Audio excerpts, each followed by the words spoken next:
All right, I'm live. Hey, folks, how you doing? Sorry for that brief delay. I just busted my mic arm. This thing busted at the hinge, so it's temporarily fixed. I got to replace it. So just stand by. I'm trying to make sure it's in the right place and can be usable here. There we go. There, I think we're set. Can you all hear me okay? I didn't do anything to the sound. I just busted the arm, this thing that goes up way down at the hinge on the stand. So there we go. We're now live. So welcome. It's Sunday morning and been up talking. I was just talking to my mom, as a matter of fact, on the phone. I called her for Father's Day and I said, Happy Father's Day. I said, since you were both while I was growing up. So we were talking politics and talking the current events and stuff like that. And I looked at the clock and I said, hey, I got to go in. It's 3 minutes to 9. And so she might be here listening. She said, I'll tune in. So say hi to my mom and happy Father's Day to her. I called my dad. He didn't pick up this morning. So there you go. But and thank you. And to all you dads out there, I'm looking over here at the chat room. That's why I'm not looking at you guys through the camera. So good morning to all you guys, all you dads that are Father's Day dads, that are fathers, that are dads. There you go. That's what I'm trying to say. And happy Father's Day to everybody. And it's a good morning. It's a nice morning here. My 2 little kids are up. I think they forgot it's Father's Day already. So I haven't heard Happy Father's Day from my 2 little girls. They're just watching cartoons. And so that's okay. It'll all hit as soon as mom gets up and around. And so homage to all you guys that are out there that are dads. You're not just fathers, because any old swinging dick can be a father. But not every swinging dick can be a dad. And so happy Father's Day to all you dads out there and those guys that stick by this stuff. And you know what? When you become a father, guys, you give up being a single man. And that is one of the biggest problems in our society, and in certain segments of our society too, is the lack of dads, the guys that are around, the guys that stick to the stuff. I've been through 2 divorces in my past. Rainey is my 3rd wife. I was married in the early 1980s. I would have been married 38 years today to my first wife. And we were divorced 6 years into that marriage and didn't have any kids. And you've heard this story before. And we became friends again about almost 20 years later. And we're friends now. And she's a friend with my wife and with my kids. And then I was married to my second wife, and I had my first 3 kids with her. And we were divorced. It was 20 years ago that we were separated and divorced within a year and a half. And that was 20 years ago. And now Rainey and I have been together for 15 years and married for almost 13 of those. 3 months, it'll be 13 years. And we have our 3 kids. And so, anybody can be a dad, but it's the guys who stick by the stuff, who stick with their marriages, who stick with being a dad. Those are dads. And even if, and I'm not trying to justify lack of working out a marriage, because some marriages can be worked out, some can't be. We happen to live in a society, and our culture says you can leave your marriage for any reason you want. I'm talking about those dads, the dads that want to get more gusto out of life. They don't like being tied down. They leave and they find any reason to justify a divorce. Those aren't dads. And unless they stay with their kids and they keep their kids, they keep relevant and vital and active and ever present in their kids' life. When my first kids were born, my twin daughters, I made a vow at the time, a vow to God. And I said, I will never be an absentee father. And so even though there was divorce 20 years ago, my daughters are now 28. My son from that marriage is 19. I don't think I've ever not been a dad there and been present in their lives. So I hope you're all you dads, I encourage you to be a dad all the time. And we could make it a referendum about marriage and start talking about that and the justifiable reasons for divorce or the justifiable reasons for this or that or the other thing. But you know what? When you become a dad, that doesn't go away unless you walk away from it. And so there are certain sacrifices we make as parents. So, one of them is when you father children, you better damn well realize that you've just changed your life forever. It's not the same anymore after that. So that's my little unscripted homily on that. I'm just going to look over here to the chat room. I just want to see you all here.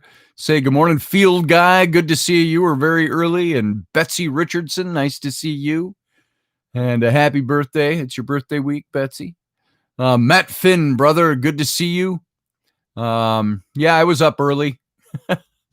I was up at about, when did I wake up? This morning I woke up at about, because I fell asleep earlier in the evening on the sofa, and then I got up regular bedtime, went upstairs and fell asleep in the bed, and I woke up at 2:30 this morning. And I tried to get back to sleep. I couldn't get back to sleep. So I got up, I came downstairs, I turned on historical archaeology shows, and then I fell asleep again. I woke up about 7. So yeah, I've been up for a while. Leslie, thank you for the happy Father's Day. Welcome to the show. Thanks for being here. And let's see. She can't stay. Leslie, you got family stuff. I'm sure you do, and I'm sure a lot of you do. So I appreciate the fact that you guys are even here. Thanks for being here. Let's see. I know I saw Niall in here this morning somewhere. I think you might be further down the line. I'm just going back to the beginning and going through. Teresa, good to see you. Chad Sanders, nice to see you this morning. And there you are, Niall. Good to see you. And Susie Q, nice to see you. Love having you here. Glad you're here. And Susie Q is one of our administrators of this site, so of this chat room, so you can look to her. And she needed coffee. I don't know if she's back from getting coffee yet. And I didn't brew a new, I brew regular coffee because I like regular jet fuel in the morning. And I guess Rainey's been up somewhere along the line because she had a pot of decaf going. You might as well drink something else, as far as I'm concerned. So I don't have a cup of coffee this morning. And what do you got? Water. Is that clean? Yeah. Where'd you get the water? The sink. I don't drink sink water. I drink spring water. I don't like the sink water. There, my daughter's serving me up a glass of water. I'll take a sip. That's tap water. Why don't you pour me some spring water in that? I'm using the same cup. There you go. So Father's Day water served to me during the show. How about that? So all right, just looking through. Audrey, good to see you. Nice to see you made it in this morning. And I want to see if I missed anybody. I don't want anybody to feel left out. If I missed you, it's not because you're left out. It's because I missed you. Steph, good to see you. Let's see. Now I'm looking at some of the conversation, but I'm not tapped into the context of what you guys are talking about. Niall, I'll do a reading for you today. And well, maybe instead of a 1 card, I'll do a 3 card or a 5 card for you. And let's see. What else we got going on? Twisted, I see you're in here this morning. Happy Father's Day to you as well. And Sean Bowden, I see you as well. Good morning. And Mike Yehudi. And it's so early over here. Because I got, we're in a twin townhomes. And the other side of that wall, I think, is a bedroom for my neighbors. So I don't like to yell too much in the morning. But so good morning to you as well. And blah, blah, blah. I'm running through. Matt Finn, the handyman, secret weapon, duct tape. That's right, duct tape. What did Red Green used to say? If she doesn't find you handsome, she better find you handy. So duct tape. And let's see who else we got going on here. Karen Steele, nice to see you. Glad you made it in this morning. And I think that's all I see that has made their presence known by typing in the chat room. So good to see you. And I've got, as is with Sunday morning, remember, this is not one of the official Intrepid radios.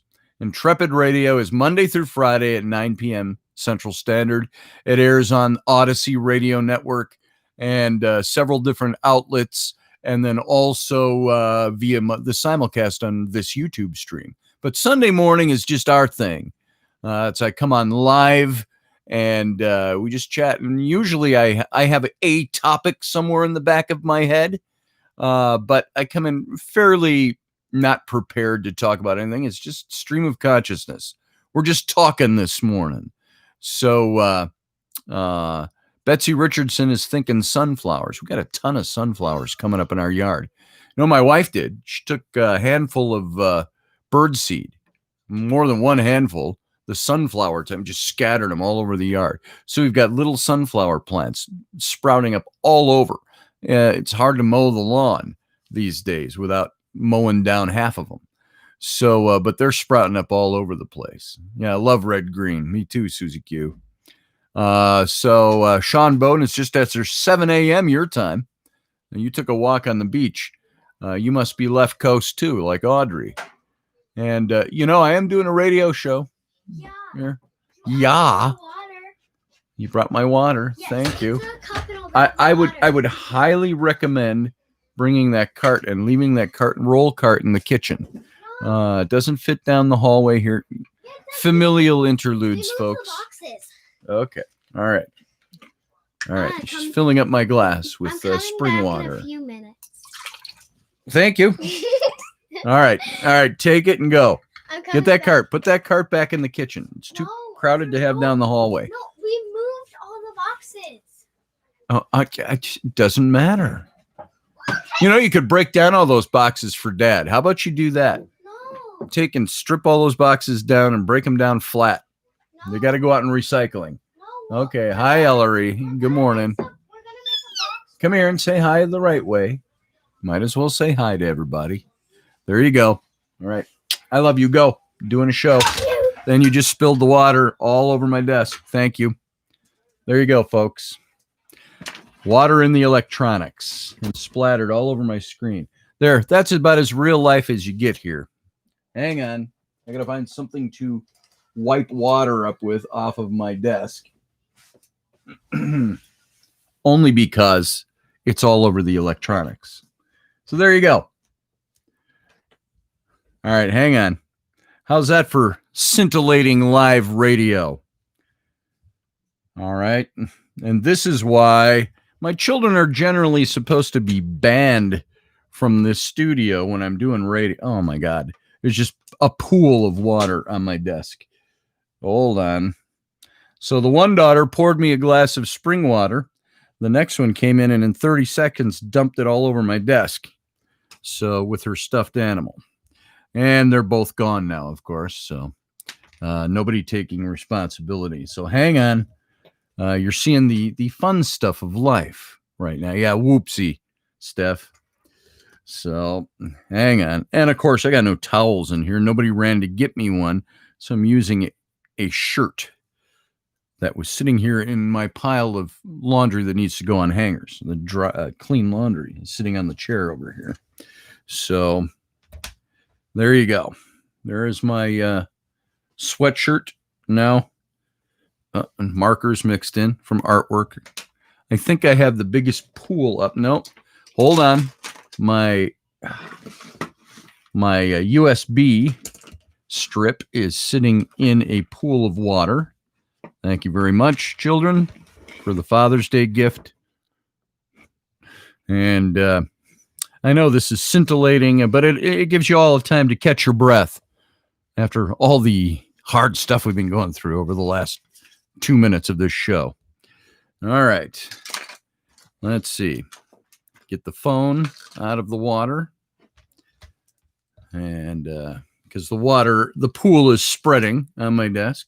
So not only did I break the arm of my microphone stand 2 minutes before coming in, but now I've got a pool of water all over my electronics. So let's make sure. I think everything survived actually being ruined by water. It's just sitting in pools of water. All that from one little half a cup of water. It's a half a cup of water on my desk. Well, probably more like a cup.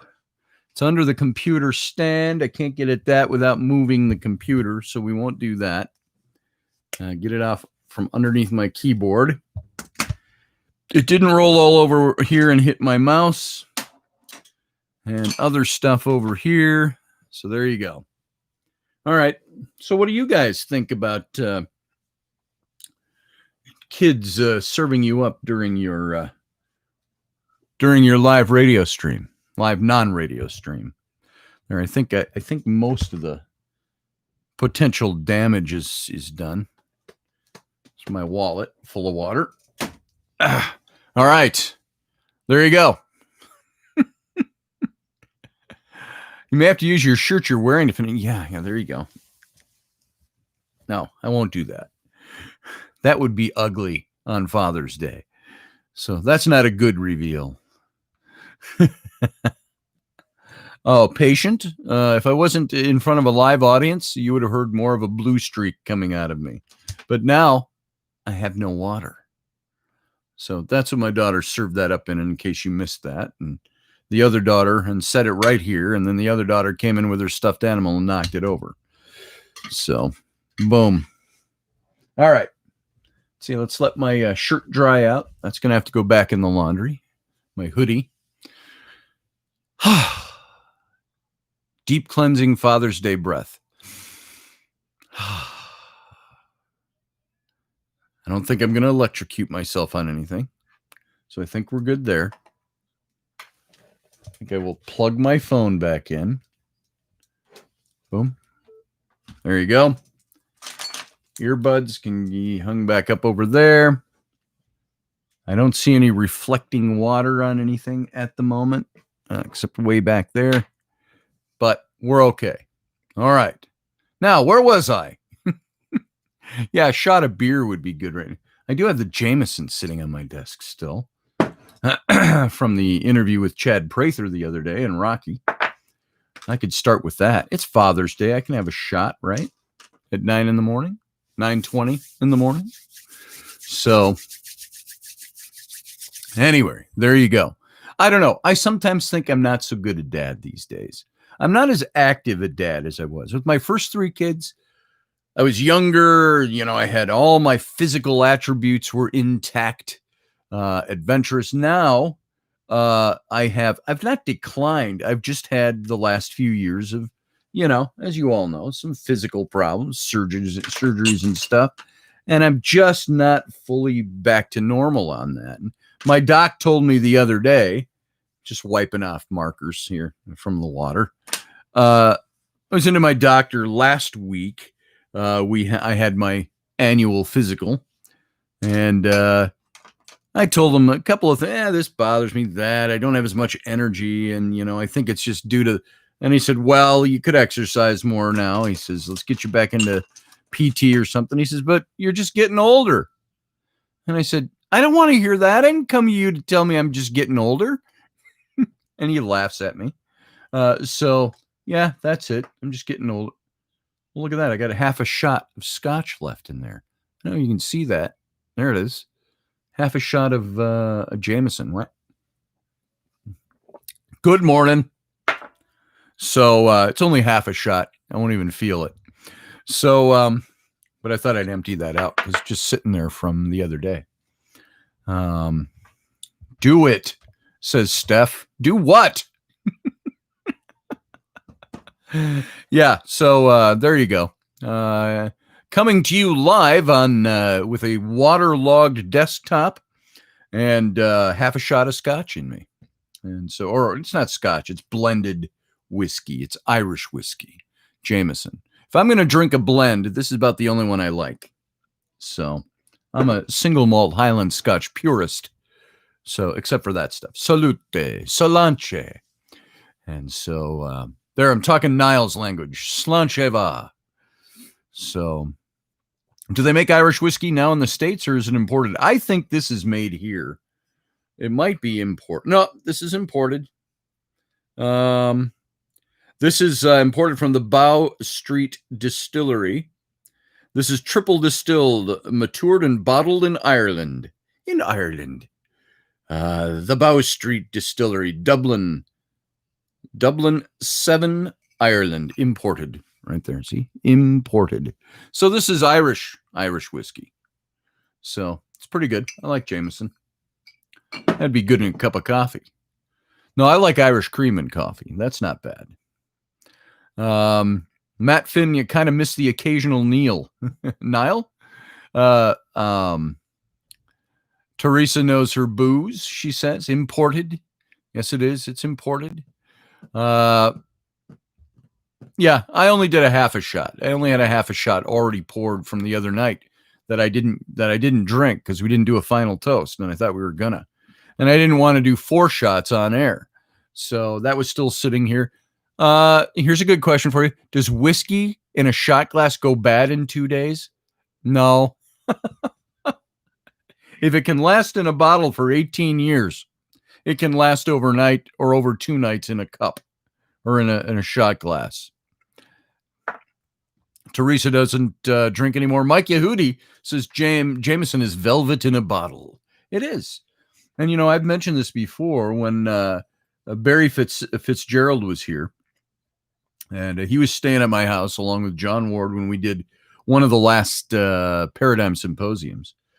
He mixed Jameson with 7-Up or Sprite. I think we got Sprite. And that was like drinking candy with a kick. And that's good stuff. He came in with a big pint glass, and he filled it half full of Jameson and the other half with Sprite. And we polished off a bottle and a half of Jameson in just a couple of hours. So we had an interesting evening. So booze and diabetes is lethal for me, says Teresa. Yeah, I've got diabetes too. So usually when I drink, I need to take a shot before I take a shot. So I didn't this morning. It's only half a shot, so I think I'll survive the show. Jameson with limonade. I've never tried that, Heather. Heather, how you doing? That's first I noticed you were in here. Good to see you, darling. Heather's my friend in Scotland, and amazing artist, amazing cake maker, amazing plasterer. So Heather White's got it all, and she's a Glasgowian, Scotsway, and all that. So good to see you here this morning, Heather. I'm doing fine. Glad to see you here. It's nice. It's a nice treat to see you here, Heather. I've known Heather for about, I was still the editor-in-chief at Taps Paramag when I first met Heather online. And that was back in 2009, 2010. So, yeah, great to see you. Yeah, great stuff. What doesn't quite taste the same, Susie? Scotty leaves a half full of glasses of booze. He's like a grown-up version of Bo from the movie Signs. Yeah, that's kind of like, that was just because we were doing it on the radio. I generally don't leave those around the house. You know, there's a story. My son Sam, who's now 19, back when he was 4, I had a gathering at my house and we were all cracking open. Okay, I would always throw my own birthday parties. Only because I loved getting my friends together. And so I would always tell everybody, don't bring gifts, but bring a bottle of scotch to crack open and share at the birthday party. And I would generally, as a rule, I started doing this when I was 40, and I'm now 59. So almost 20 years ago. And the first party I had there had to be 150 people showed up to my birthday party, and some were in and out, and it just packed house. And I always told everybody, don't bring a gift. You don't have to put yourself out with a gift. I just want you here. but bring a bottle. If you're going to bring anything, bring a bottle of scotch to crack open and share. And I was very specific, single malt Highland Scotch. And so I would get those all the time for my birthday party. And there was one time, I don't know what year this was. It was 15 years ago. It was right when I first met Rainey, and she was at this party, as a matter of fact. I turned 44. And we cracked open a bottle of scotch, and I poured one. And my son, Sam, who was 4 at the time, said, "Can I try some of that?" And I said, "No, this is an adult beverage, Sam."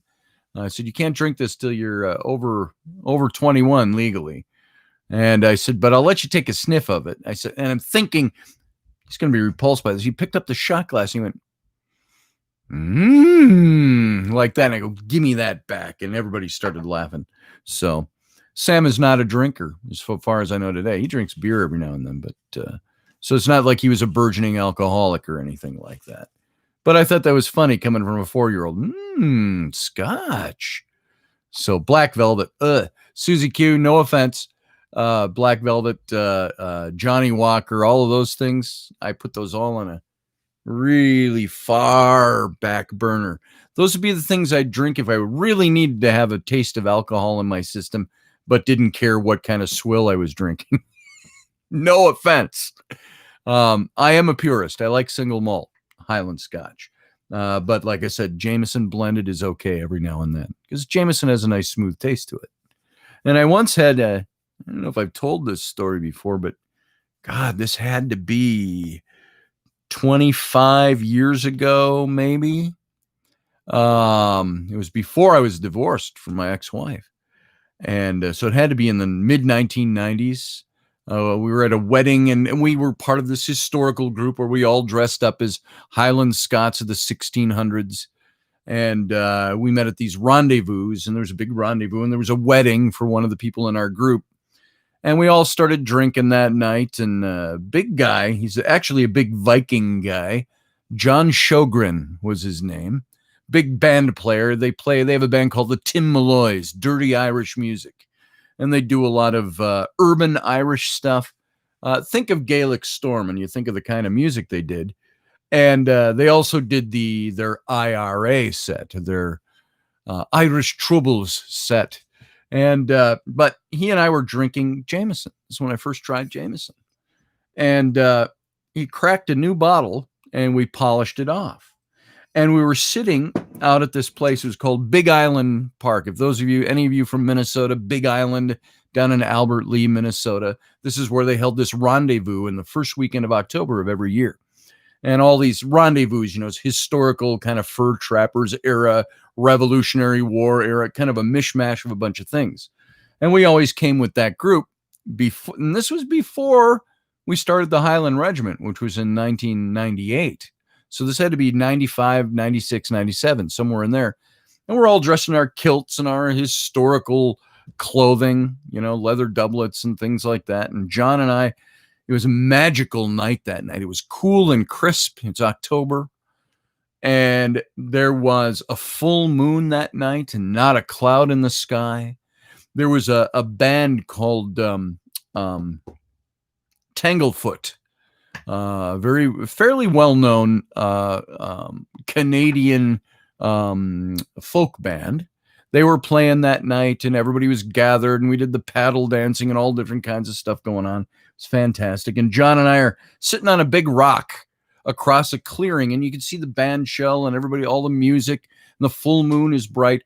And there was about knee-deep fog or mist on the ground that covered this whole field out in front of us. You can see the forest out on the edges and we can hear the music playing and we're polishing this off.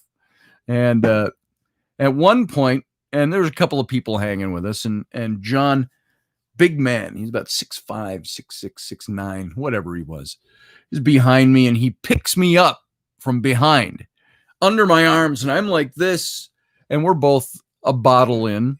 And he picks me up and he goes, "Scotty, spin with me." And he starts spinning in a circle. He's got me picked up by underneath my arms. My legs are out and we're going, whoa, whoa. We're both wearing kilts and stuff like that. And so I remember I didn't get sick at that moment, but he spun me around, and that's one of my very favorite memories of my first encounter with a bottle of Jameson. So there you go. Sean said he quit drinking years ago. Now he guzzles.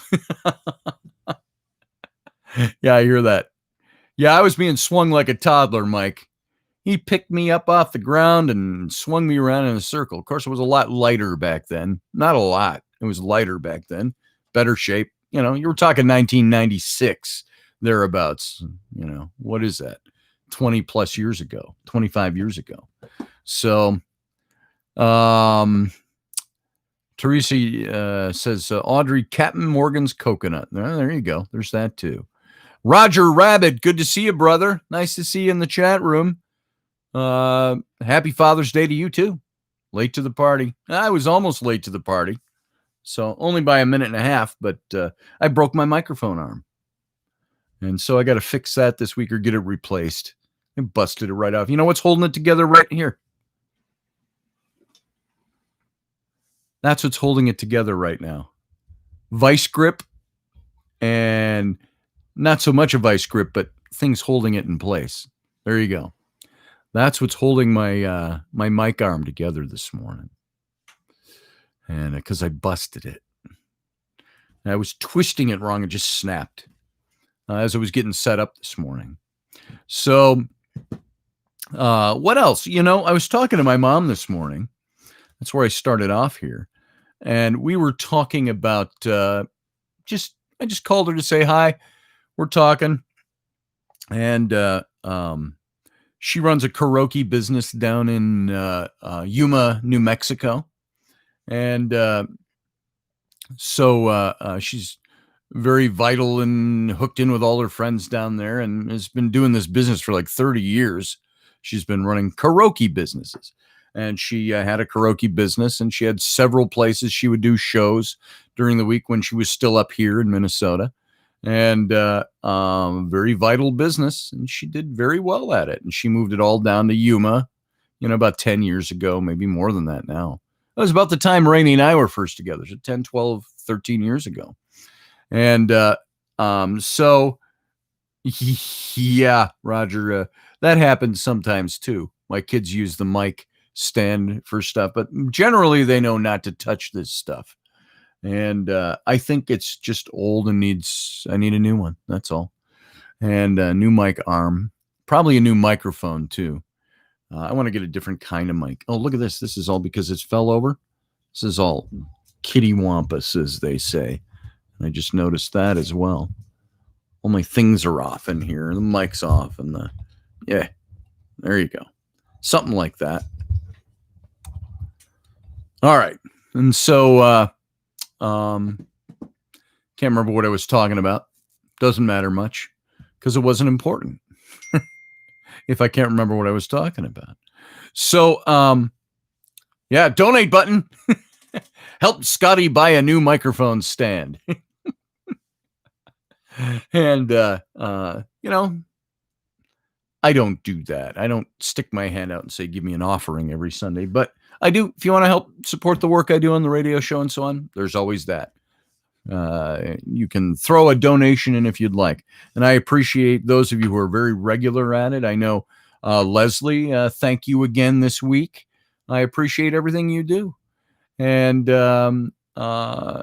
Teresa, same thing. As Steph, I know you have, and there's been others. And if I'm missing you, it's not for any active omission other than memory off the top of my head. So thank you, everybody. And payments for services rendered. There it is. Matt, I saw you got a bunch of stuff delivered this week. You bought a bunch of T-shirts and stuff and mugs, I think, mugs. I'd have to look back at it. So thank you again, too, for T-shirt stuff. And folks, if you want to see T-shirts, all the T-shirt designs and stuff, you know, I got one. It happened to be sitting right here. Here it is. I wanted to get one of these, the King David series I did a shirt design for that. And it came in and it was horrible. It printed horribly. Now, you see this? This just came in like a week ago and it's been sitting here. Now you see that whole block of the illustration?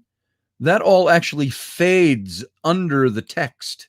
So all the subtlety in between, if you look here, all of this area here, this black area, that's all part of the illustration. But the way they print it in the process, it doesn't even show up. And so I wrote him and I told him, shirt sucks. You can send me a new one if you want, but that was a different manufacturer. So that one didn't work out very well, at least from what I'm seeing. Teresa's waiting on a couple of shirts. Sometimes they're very slow, everybody. When you order the shirts, I don't have anything to do with the actual manufacture of the shirts. I've got it all set up, and it's how these companies are doing their thing now. So sometimes it's slow. Sometimes they come pretty fast. I know Leslie had a misprint on a shirt. They put a hoodie, the big picture on the hoodie, the Tam O'Hare hoodie, and they put the pocket on the back. So she's keeping it as a souvenir, a collector's item maybe, but she also, they sent out, I think it was like 3 or 4 days, she had a replacement on that. I complained about that shirt about a week ago, and I haven't seen anything, because it's a different manufacturer.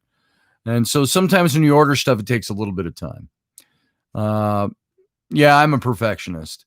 If I create a piece of art like this one, if I create this, and I've created it to have this if you look at that illustration, it's supposed to be David or Hananan, whatever his name was in the scriptural account, dragging the head, carrying the sword of Goliath and dragging the head of a Goliath across a mosaic floor, which I've put the Star of David. It's an actual old mosaic floor they found in a synagogue. And I used that just for the art. But you see how they've almost cut the art out, and it's a little faded at the edges, but the artwork spreads over the whole piece, and the lettering, the text was printed over the top of the very faded artwork. And I look at this, and you don't even see the art in this area. So they used a really odd manufacturing process on this, and it didn't work, and it doesn't look right. It doesn't look, I didn't have a block of the artwork and a block of type. They all overlapped and melded in together, and they ruined the design when they printed it, because apparently whoever printed it wasn't referring to the artwork when they burned the image. So now, you know, Rocky and Rainey and I have been talking about, and Lisa, I think too, is in on this, talking about getting our own shirt printing equipment and doing it all in-house. We're thinking about that. Thinking about it. So we'll let you know if we ever get that off the ground. And we've been talking about it for a couple of months. Yeah, that's what I'm thinking, Niall. They're not good at the subtle gradients. But I've seen some shirts I've done where the subtle gradients come out beautifully. So I say to them, if you're not good at the subtle gradient, let me know what you want to see from me. So, but, you know, I look at this shirt and I see there's a lot of subtle gradients in this already, but it's in the image itself.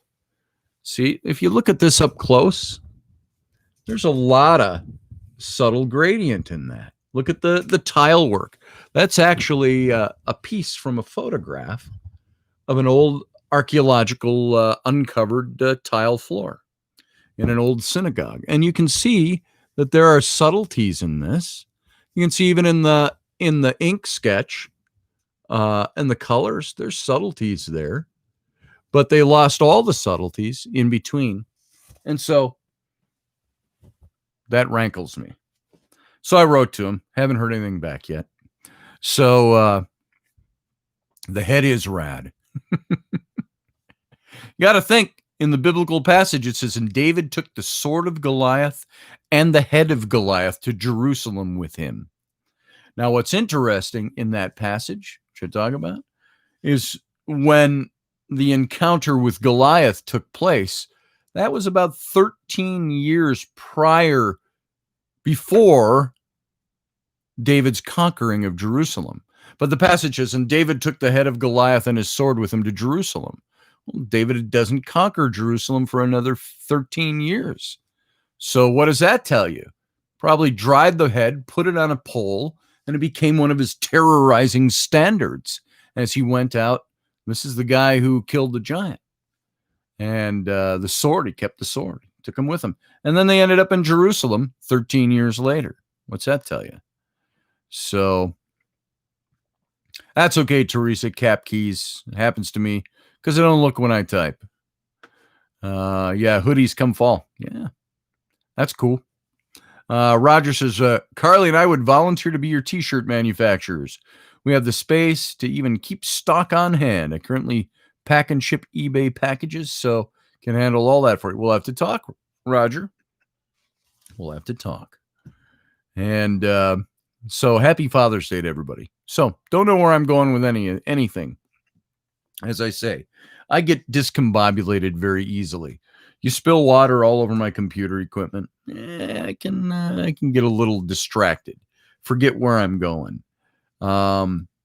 So you'll have to forgive that. Now that I'm dried out here, it looks pretty dry. Nothing feels wet. Nothing's shorting out. Oh, I do see a little water still under my USB power strip. I got one of those big USB power strips that I can't pull up and show you because it's back here and it's plugged in. But yeah. So I'm distracted by that kind of stuff. And so there you go. Typical Sunday. Yeah, Matt Finn. And petrified head. Exactly. I think he probably did the old dry the head thing and put it on a pole. Water is not cool. No, I don't know if you saw that, Teresa. I'll just repeat for those of you coming in. My one daughter, they always find it interesting to come in and do things when I'm talking on radio or on air. And pretty much got them down to during the week when I'm doing radio, I mean, officially, and I have to send that out to the radio station for the network. They pretty much stay out of here. They sometimes, if mom's off doing massage work and they're out there and I got to do my show, I go, now everybody, just carry on, do what you're doing. Can't go outside unless you stay right in the yard up by the door. And do not make screaming noise while Dad's on the radio. And this last Friday, I don't know if you heard it all or not, but Ellery was out there just screeching at the top of her lungs because she wasn't getting her way. Mom wasn't here. Mom was out doing massage. And she's screaming at her brother and sister. I don't know how much of that picks up, but you can hear it. And so during the break, I went out there and I scolded rather harshly. And I said, if that happens during the second part of the show, I said, I will spank you. I will make the consequences so dire for you that if you even consider screaming while I'm on the radio and that door is closed, you will break into hives or have nightmares during your waking hours. But so the threats have been made. I don't reward my kids for doing things that they're supposed to be doing. That's like saying, I give you a reward because you're being nice. No. You get a reward for doing something special. You don't get a reward, but you also get disciplined and you have some comeuppance and you have consequences should you break the rules. So, those of you who weren't here, my daughter brought this in for Father's Day, filled it full of spring water, turned around, walked out while the other one came in, showed off her stuffed animal, and knocked it over into my computer. I'm glad she didn't get it in my keyboard. I've got a backup, but there you go. That's what we're talking about with water and electronics. Absolutely, Heather. They need to know what's allowed and what's not. You lay the groundwork, and there are times where I can turn into a stark, raving, raging maniac as a dad.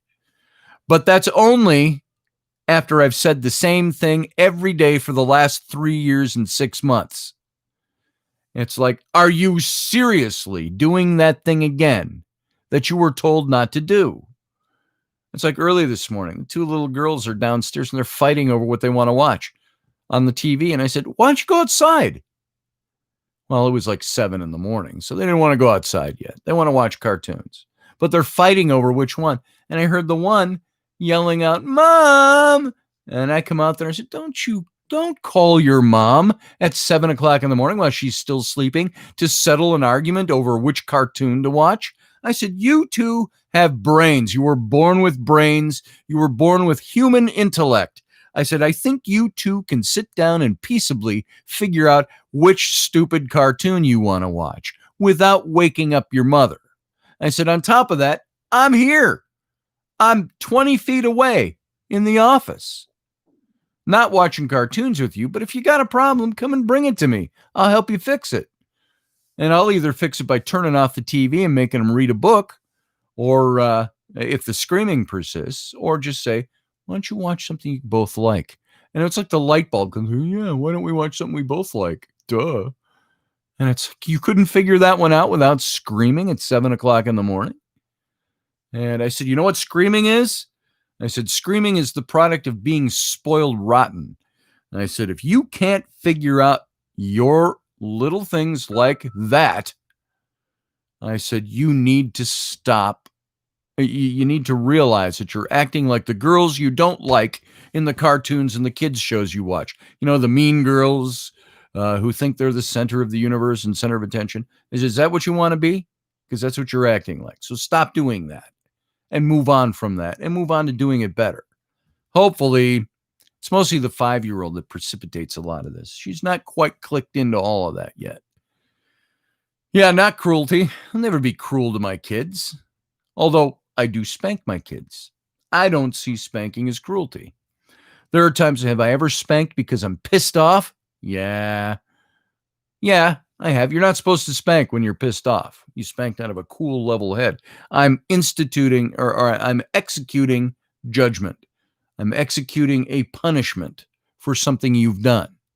And it usually consists by something like this, back scratcher, butt, on the butt. It's not meant to induce pain beyond what is tolerable. It's meant to get your attention. If I cannot get your attention by logic or reason, I will get your attention by a little swat on the butt, which makes you focus for a second. So I don't have spankings banned in Scotland. You can go to jail. Really? You can go to jail for spanking your kids? Wow. See, and that's, I have a problem with that. A parent should be able to decide. And of course, the laws are made like that to apply to those who abuse. I get that. There are parents who spank that aren't abusing their kids.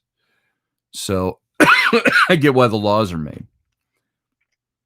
Sophisticated scolding there, very imaginative. Would certainly get through. I hope so. I only hope so. My eldest son, Flynn, he's got his issues. He screams a lot. He screams at his mom. I don't know if that's just hormones starting to kick in.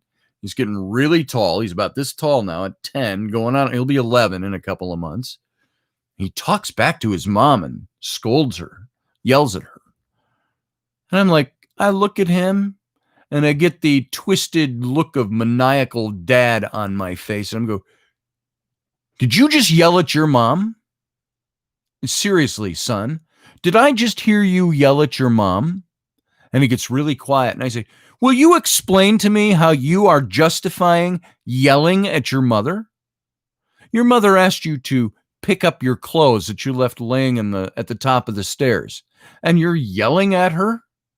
I said, please. I said, I'm going to sit back now and let you regale me with your justification for why you think it's okay for you, the 10-year-old in the house, to be yelling at the 40-year-old mother in your house because she asked you to do a chore. Table's yours. Tell me, please explain that to me, son.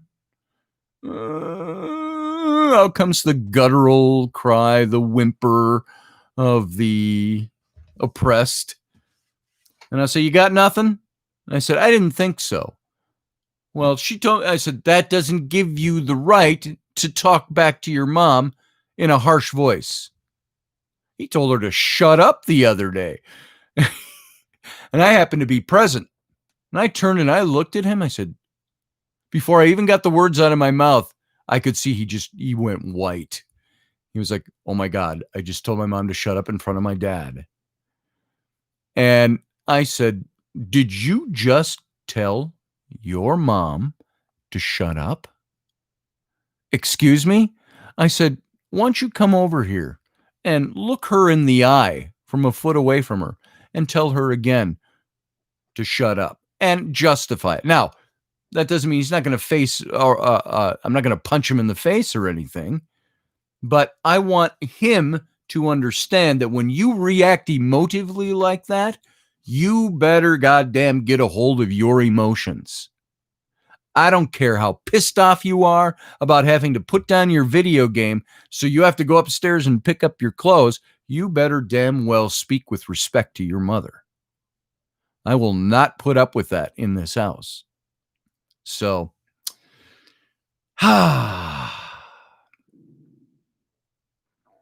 so there you go. You get the idea. And of course, I'm in loving enough to my kids. I love my kids. That doesn't mean I'm telling you about the harsh times. Those are the harsh times. We have lots of other times too. My son Flynn, he's getting to that point. I may have mentioned this the other day. He's getting too big to crawl in my lap and cuddle with dad. And I think the hormones of being a young tweener are starting to kick in too. He's starting to get to that point. He's got body odor, getting a little hair in the armpits at age 10. Well, he's almost 11. And I remember how I was when I was 11, vividly how I was when I was 11. And so he's getting too big to crawl up, but I know he wants to. And there's times I'm sitting here, I'm sitting out in the living room. He just crawls up and he crawls up on my lap, or sometimes just throws a pillow on my lap and lays his head down there. And we watch a movie or we talk. And when I read, he always wants to be next to me when we read. And but you know what my son does now? Rather than these overt displays of affection, he walks up to me. I'll be cooking in the kitchen. And he'll walk up to me, or just standing there. I'm talking to Rainey or whatever's going on. He walks up to me and he puts his head against my chest. He doesn't say anything. He doesn't put his arms around me. He just puts his head against my chest. And I put my arms around his head and I hug him that way. I said, I love my boy. I said, you are the most amazing boy, and blah, blah, blah. The things you say. And sometimes we don't say anything. I go, give me some hug. And that's what he does. He sometimes puts a hand up and puts it around my back, but basically just lays his head against my chest. Boom. I think he misses those days of being small. And I miss those too. Those are the things that you miss. And, I just over on my Facebook this morning, I had an old post come up from a few years ago, and I posted it. Here, I'm looking it up right now. Let's see if I can even get to it. You guys may have, if you're on my Facebook, you may have seen this. Old post of a Yeats poem called A Cradle Song. It's right here. And he says, the angels are bending above your bed, above your white bed. They weary of tending the souls of the dead. God smiles in high heaven to see you so good. The old planets 7 grow gay with his mood. I kiss you and kiss you with arms round my own. Ah, how I shall miss you when, dear, you have grown. And that's true. Like kids, I miss my 28-year-old daughters. I miss the little girls that they were. So, Niall says if kids are angry at their parents or siblings and going through their head stuff, they can get parents in trouble. The whole thing is complex. Yeah, they can. There's a child. You have a child line phone number. If a kid rings and says, my dad hit me, you can get in big trouble. Many kids do this. It's risky to do anything, even a light spank. That to me is, pardon me, Niall, I don't know where you stand on that. That's a bit fascist, if you ask me. But parents should be able to decide if my kid needs a thwack upside the head. I'm talking a thwack, not a punch in the face. There are times I want my sons to be able to grow up, because I don't do this to my daughters, but I want my sons to be able to grow up sitting around the bar when they're 45 years old, having a couple of pints thrown back with their friends and go, yeah, I remember my dad. I remember the long arm of my dad. He used to reach over from out of nowhere and thwack me upside the head when I was being stupid. And I want to say I miss my dad thwacking me on the head. Because you know what? That's the way it is. Sometimes, it amounts to about that. You reach over and you go, hey, thwack, knock that off. But that's not all I do with my kids. If that were the sole descriptor of how I acted with my kids, there'd be a problem there. But that is one of the small things with my kids. So I didn't know I was going to talk about kids today, but kids run wild today because they don't get smacked upside the head. Very true, field guy. I think that is one of the things with the black community, and I've seen more black celebrities talking about that. The problem with the black community is not racism and oppression. The problem with the black community is that overall, dads don't stay by the stuff and they don't stay with their kids, and that they need to do that more. And then, of course, you have to ask more, why does that happen more in the black community than others? So there's other issues there, but that's, I know, one of the issues that gets talked about with all of this. And so, Twisted, I was bounced off walls from backhand. Yeah, it's a little much. I once slapped my now 19-year-old son when he was 15 or 16. I think he was 15. He was lying to my face. We were standing in the kitchen over something, and he was lying about it, lying to Rainey.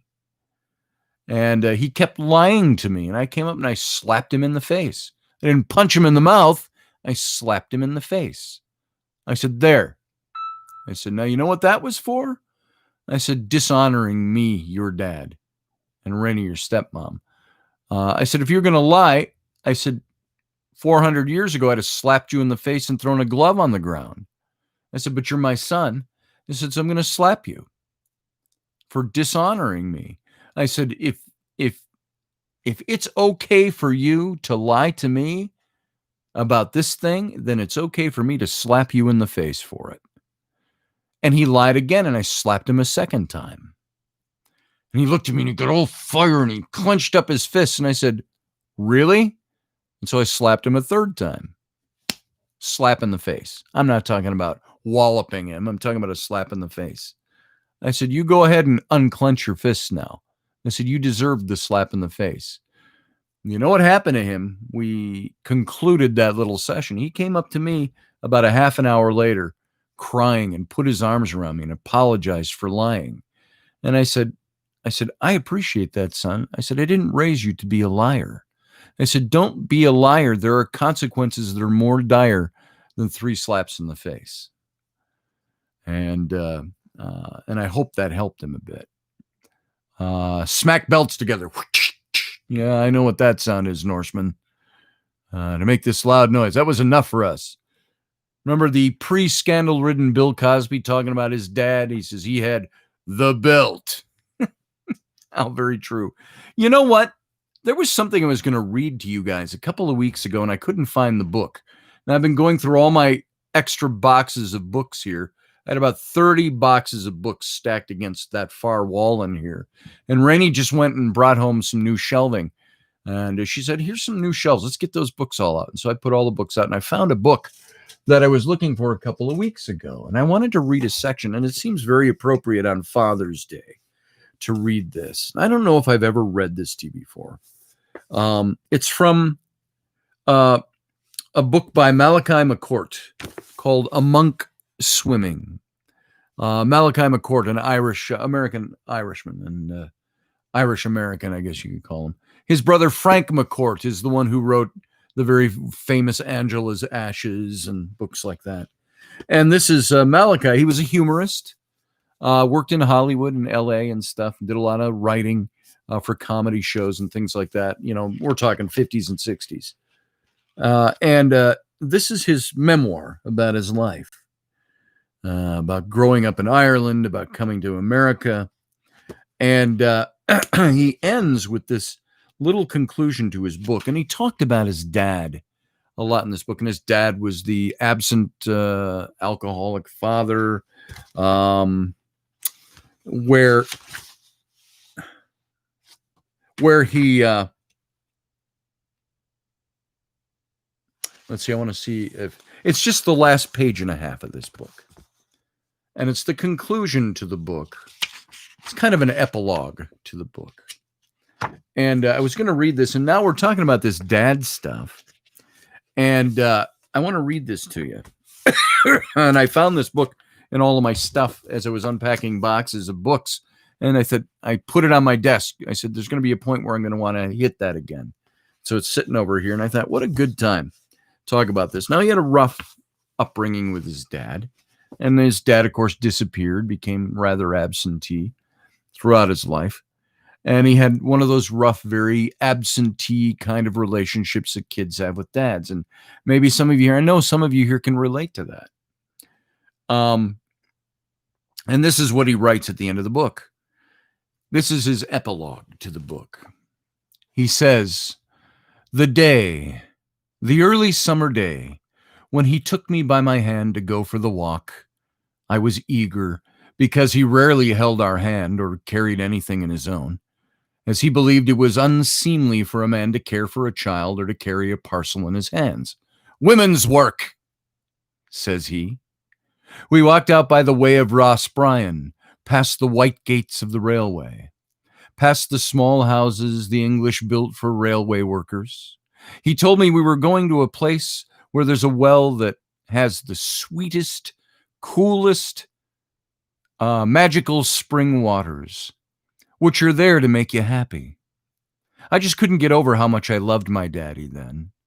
For bringing me to this sacred, secret place. We clambered over one stile and crossed a field that had cows who looked at me and frightened me, but big brave father chased them off with a wave of his hand. Over a ditch we went with him, me carried above the clumps of stinging nettles, which he said were good for you when you brewed in them as tea. We walked to the middle of the field, and there, midst a clump of rushes, was the well. It didn't look to me like it was too magical, as it was just water, surrounded by some built-up stones. Kneel down, drink it, he said, and I did.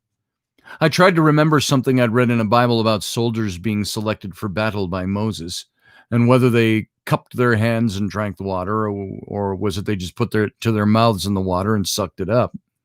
I thought it was braver to put my mouth to the water and suck it up. It was the loveliest water I'd ever tasted. And the more I drank of it, the lovelier it became. And then we lay under a big, shady tree, which was the home of dozens of birds. And my father made up stories of bravery. See, this stuff always gets me. So sorry about that. I didn't mean to do that. My father made up stories of bravery and dying for Ireland, and he sang many songs and recited poetry, and manufactured tales of the doings of the shapes in the clouds. The bees hummed, the birds sang, and the insects cricketed all around us as he talked, crooned and made great use of the language to fill a child's mind with joy and wonder. The marvelous sun began its descent in the sky, and all around us the natives of nature began the rustling and settling for the evening's rest. My dad told me that all creatures had one thing in common. They all knew how to pray. That's what they're doing now, thanking God for another blessed, wonderful day, and we shall go now and leave them to their devotions. The darkness was falling as we walked back along the road to the fetid lane, and there were scary moos and caws and the screeches from the fields on either side of us. But my dad picked me up and held me close, and I wasn't afraid anymore. And I fell asleep and didn't wake till the next morning. When my father left us and went to England, I went to find the well again. Over the same stile I went, over the same ditch where the stinging nettles threatened, past the big sheltering tree to where the well had been. It wasn't there. No rushes, no well. I tramped all over that field, and the field to the south of it, and to the north of it, and every other field, but never again did I find that well. And never again did I find the father who brought me there. That's how he ends his book. And that's moving in the sense that I don't want to add too much to it yet. Let that sink in. And he said he could never again find that father who, even though he knew him the rest of his life, he never again found that father who brought him there, and he could never find that magic well. So I thought that was an appropriate reading for Father's Day, even though I didn't think of it till we're right in the middle of it all here. And so, dads, think about that for a second. Let that soak in. What will your kids remember about you? None of us can tell the future. Rainey and I were talking yesterday about my own death, and we weren't being morbid about it, but just the fact that there's 20 years between us. I'll be 60 in November. And we're talking about, gosh, and I don't know how it came up, but I said, I don't know how many years I got left. I'm not in the most perfect of health anymore, although I'm sure there are things I can do to shore that up a bit, which I'm in the process of doing. And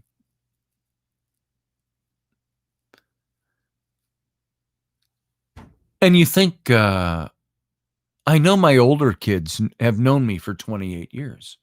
My other son, 19 years, my oldest son.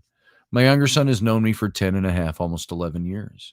My 8 years with my daughter and 5 years with my other daughter. If I were to die tomorrow, what would my kids know of me? If I were to be gone forever from their lives, what would the presence be? What would the legacy be?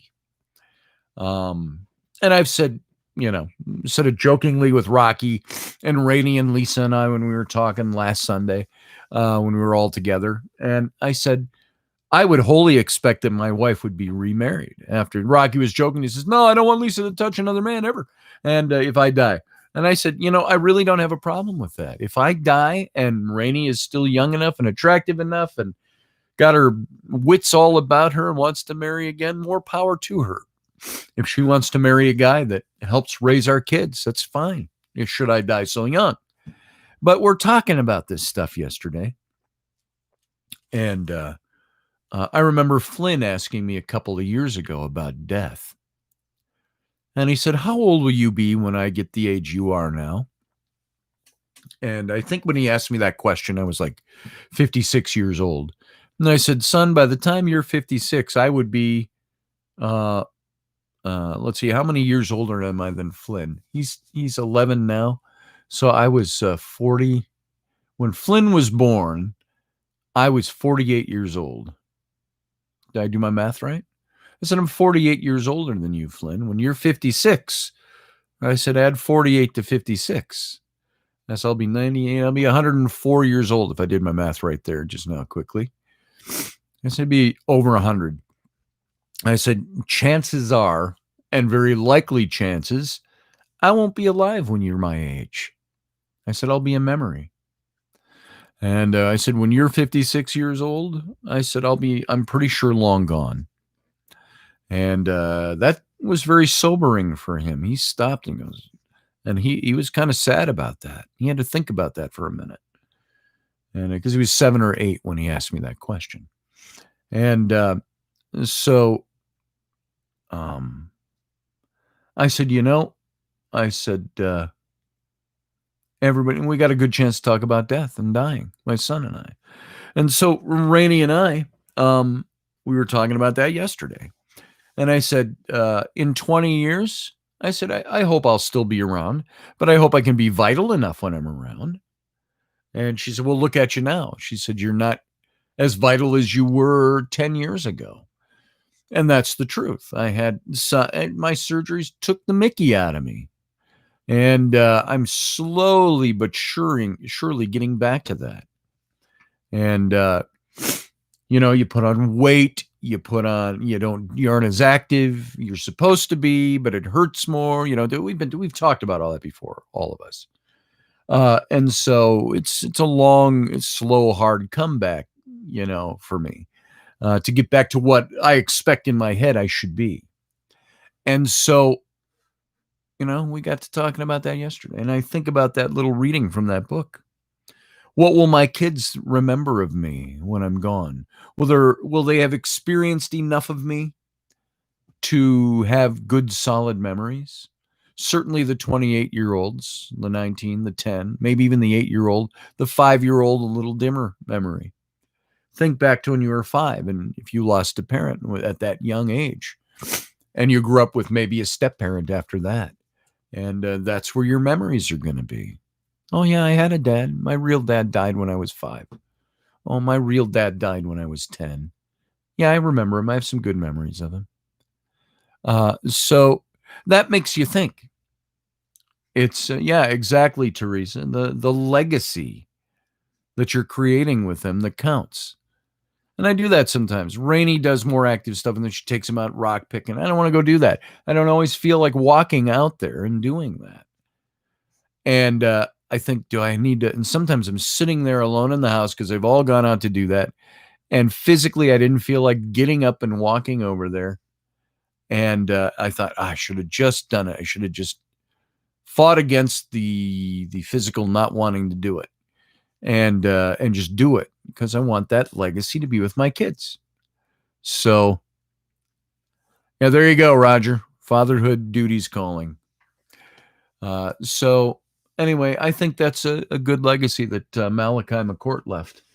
And when talking about his dad, he said, I never found him again, and I never found the well again.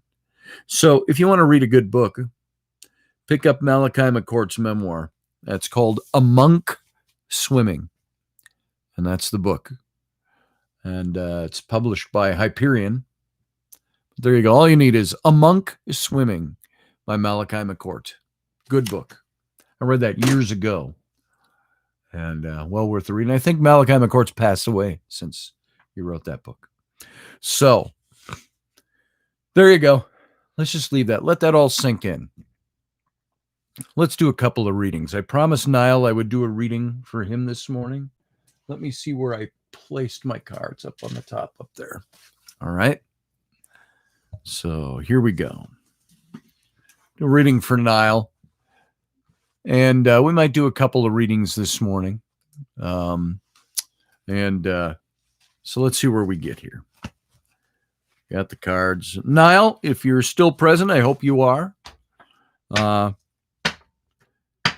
Let's do this reading for you. I always like to get people's permission when I read for them, because it's invasive. And you can read for somebody without getting their permission. You're still going to get accurate information, but it's prying. It's breaking into who they are. So let me see if I can move this microphone a bit without busting it up again. Just want to move that a bit out of the way. Are you done yet? No. Are you almost done? My door's still closed. Are you I'm still almost done, talking. Phil? I'll be out in a little bit. Okay.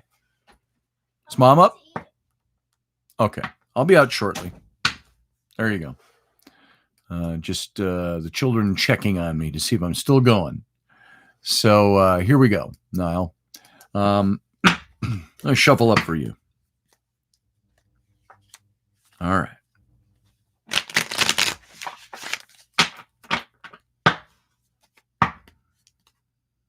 All right, and again, and I shuffle 3 times. I don't think there's any magic in it. It's just what I've chosen. I've chosen the triune shuffling. So, okay, here we go. Niall, if you were here, I would have you cut the deck.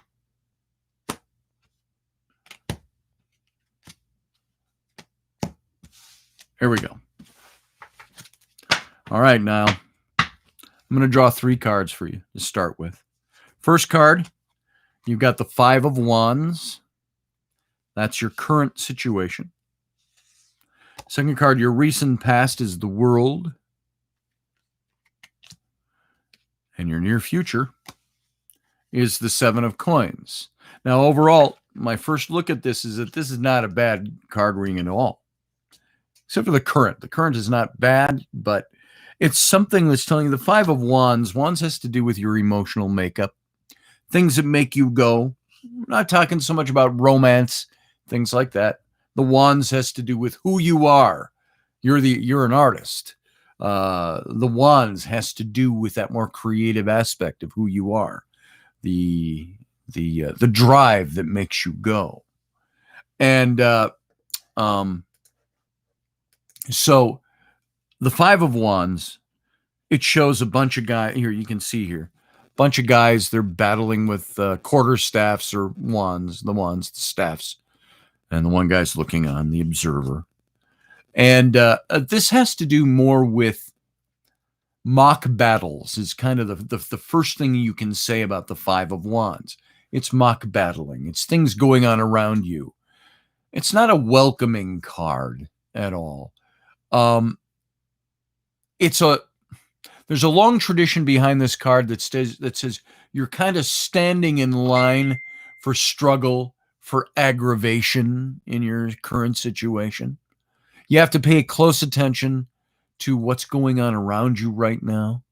You're going to discover clues about areas in your life that are going to be really subject to conflict and people picking them apart. It's like, I don't know, looking at brickwork in a wall and finding a little gap in the masonry and taking a pick and starting to pick it away. Pretty soon you're going to pick all that old masonry out of there and the brick will start crumbling out. This is what looks like. Somebody's going to be niggling, picking away at you. Competition from people right now. And console yourself that a positive solution isn't outside of your reach and that this isn't full blown at this point. Just be prepared for the possibility that the victory that you win over this situation comes at personal cost to yourself. And by mock battles, I mean that it's the niggling, harassing types of things that aren't full blown and out in the open yet. But these are the types of battlings that lead to your personal boldness in character. It's a valuable trait, but only in moderation. Don't let this stuff be the sole stuff that builds your character. Battles and battling. Stay away from battling as much as possible. But the battling you've done's built your character, but you don't want that to be the sole propellant for character building. There's miscommunication wrapped up in this card. Misunderstanding. Those are going to be obstacles for you. In your present, you're experiencing miscommunication that has caused this battling to take place, and you've got to engage in it.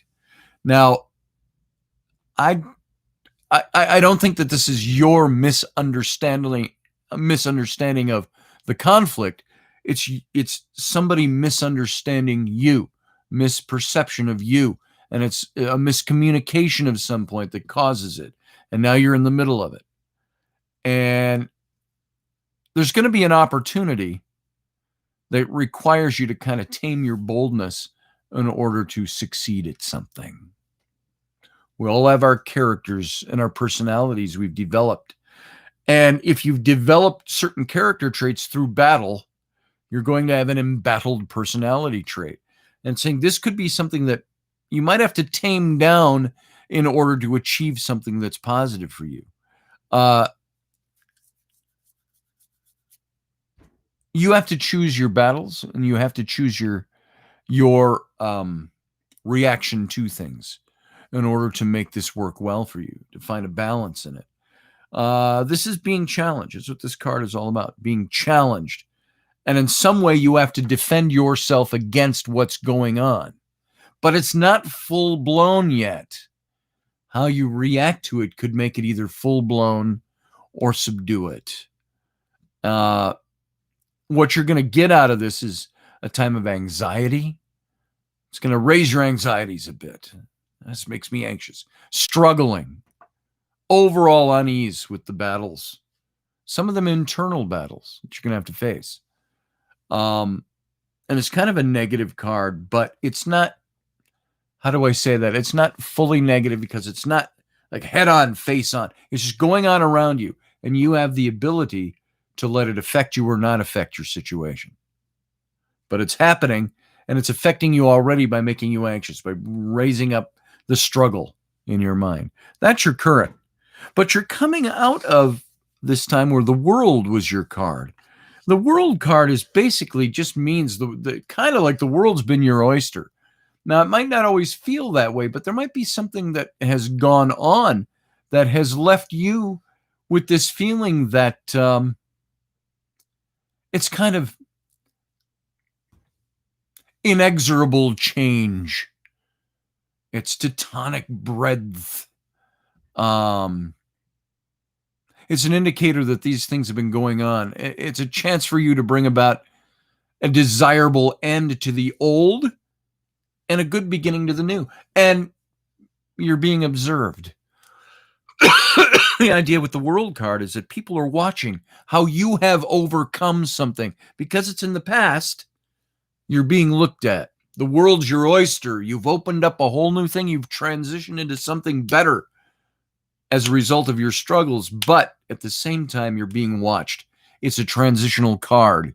It suggests you're going to be approaching a more final sense of identity and a security within yourself that comes only with with age, of having to say, I've reached this secure point. You know, we joke sometimes about saying, if only I could go back to be 14 years old again, I'd make new mistakes because I got all kinds of new ideas. My son put up that little meme this last week, and I shared it on my Facebook, kind of tongue in cheek. If I could go back knowing what I know now, how different would my life have changed? But then I wouldn't have gone through the growth process.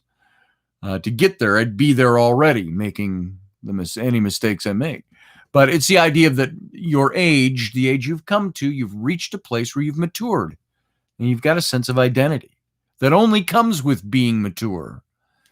It represents the falling away of boundaries, this effusive sense of the spirit. Might be purely physical at times. It indicates travel and journeying and things like that. But this is in your recent past. So it's talking about things you've overcome. You've overcome the world to become the world, what you are in the world.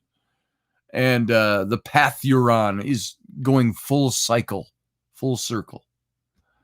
And the journeys allow you to accept new responsibilities, new places in life, new understandings about who you are. And you have to find your purpose to accomplish it. Your dreams, the same way. You have to first be aware of it to make it exist. So there's no guarantee for success with the world card. It's just saying that you've overcome. There's been change. There's been movement. And it's put you in the place in your recent past where you have transitioned into being something a little new, a little different, a little better, hopefully, but that people are watching what you're doing. And now the way that I think ties into the card of your current, the Five of Wands, is that you've gone through the world, you've matured, you've reached a certain age, a certain aspect of what you are has come to light for you, and you've moved in, but there's still the struggles that are around it. You may have transitioned yourself out of that, but there's still those who want to raise it up. And so you're still facing those in the current, those battles. While the world card can mean kind of a satisfaction with having overcome and done something, there's fulfillment, there's rewards, there's certainty, there's positive outcomes. And these are all things that are directly associated with the presence of this card. It's a positive card. It's saying you've still just reached that transitional stage where you're getting this and it's sinking in, and you know who you are, and you know what kind of character you have. You know what personality you have. You know, they say we can never stop learning, but the world card says that you've gotten there, and people have watched how you've overcome certain things. But now those same people might be bringing up the old arguments and the new things again, and that's your current in the Five of Wands. But all of this is pointing to this card as kind of the outcome of all of this right now. It's the near future, which hasn't happened yet, except the near future, as I see in Tarot, it's already on top of you. From the moment we started this reading a few minutes ago to now, you're already been moving into your future of this card. And it's the 7 of coins. And it's the woman at her planting table. She got the pots and she's got all these plants growing.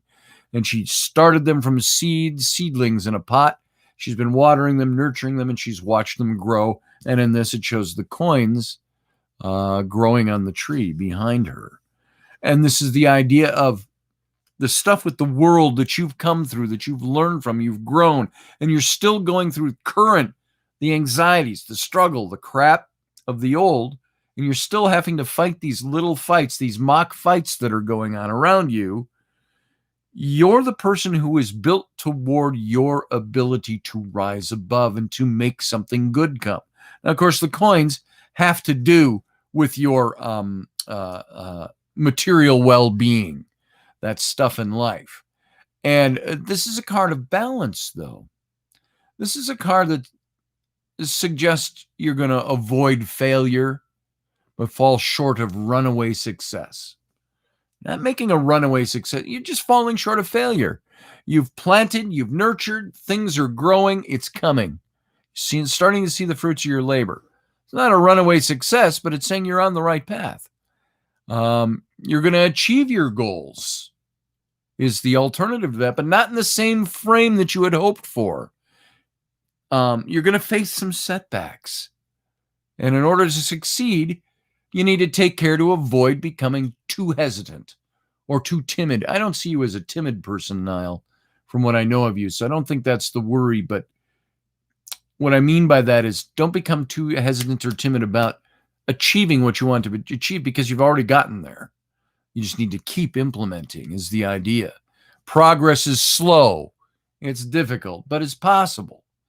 And so delays in seeing the fruits of your labor are really hard on you right now. It's been affecting you. But this is saying don't lose hope. You're still the one who has planted the seed and nurtured it and weeded it, and you're growing it and you're watching it multiply and manifest. And it's your perseverance that leads to this. And perseverance is all over this little mini reading. Had it in the world, you overcome something, you persevered. People are seeing that. You're still getting in the present. These arguments, the attacks, the conflict that's there, that's still happening. And you still got to deal with that. And it's how you persevere through this will be the thing that it's going to show you. The path is long. The road is hard. But the rewards can be very good if you stick it out. Don't lose your determination. There's many people when they face these kinds of conflicts will lose the determination. It's like, fuck it. But this is don't do that. You're going to come out all right. This is perseverance in occupation, in business, in vocation. It's steady growth. That's what it talks about. You plant a seed, it doesn't just stop and then pick up again. It's steady, keeps growing, produces. So what I see here, Niall, and I hope that this makes sense for you, is that it's something that's saying you've gone through, you've overcome, you still got some difficulties, you still got things you're fighting and facing, but this is saying just keep up because you've overcome it already. You've already become who you're going to be. And don't let those old things keep dragging you down, or the naysayers keep dragging you back. Mock battles. What the hell do I care? If someone looks at my life and goes, yeah, well, you made this mistake and that mistake and blah, blah, blah. I don't care. I'm working to achieve something good. And that's where your character really develops. It's the one of saying, I don't give a flying rat's ass what you have to say negative. What you have to say. I know who I am, and I've become that, and I will grow successful, because now success doesn't always have to be monetarily, although that's the way we all tend to gauge success to a certain extent. If I was not well off is not the words I'm looking for. If I was not succeeding financially, I would say there's something wrong with something. There are days I think I'm not. So, but financial success isn't the only gauge of success. So this is just saying the things that people get on you about, or the things you find that are the irritating attacks, those are things you're going to always have. It's in your present. You can choose to put your hand into the fray, or you can choose to turn your back on it, knowing that I've already achieved where I'm going to be, who I am. And this who I am is what I've been nurturing all along. That who I am is what bears the fruit for my life. Okay? I hope that helps. I hope that's accurate for you. I think it is. There you go. You can let me know. You can let us know if you want to. You don't have to say anything if you don't want to either. All right. There we go. All right. Let's see. What are people saying? Mock battles, your dream? Teresa asks. I think of Nile. You asked that. Bernard Los Angeles. Good to see you, brother. Let's see. Okay. There you go. It's 10:34. I could do a couple of more readings if anybody would like one. And by the way, just so you know, I do these as part of my profession. Do it professionally, I guess. It helps me keep the lights on, buy art supplies, smokes, Jameson. Feed my kids too. It's part of what I do. If you want to get a full reading, go on over to my website, scottallenroberts.com. Click on the tarot link, and you'll see links there to do that.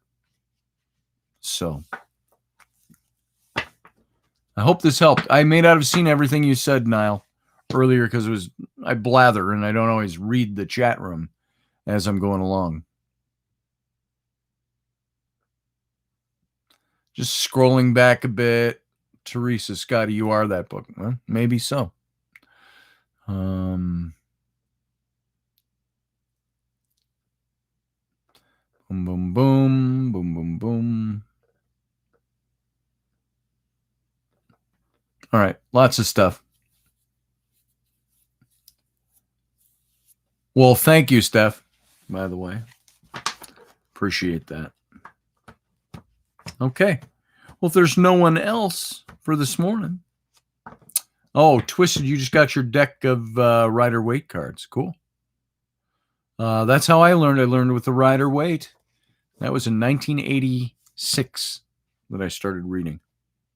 Oh, Betsy's turn. Betsy needs a turn. All right. Thanks, Susie Q. Here we go, Betsy. I'll shuffle up for you. And let's do a 3-card reading for you as well. All right. And that 3-card it's very simple. It's not always perfect. It doesn't tell every little detail of your life. But it should give you a picture of what's going on, the energies that's working around you, and what's happening in your life right now. So there, I've shuffled. Betsy, if you were here, I would have you cut the deck. I'm going to cut that for you. And I just had a card that flipped off the top and upright, and so I'm going to read that one as your first card. Your first card is the Knight of Wands. All right. That just flipped up out of the deck. When that happens, I like to read them. Oh, boy. You got the 6 of Swords as your past, which ties into the Knight of Wands like you wouldn't believe. If you know your tarot, you know where that's going already.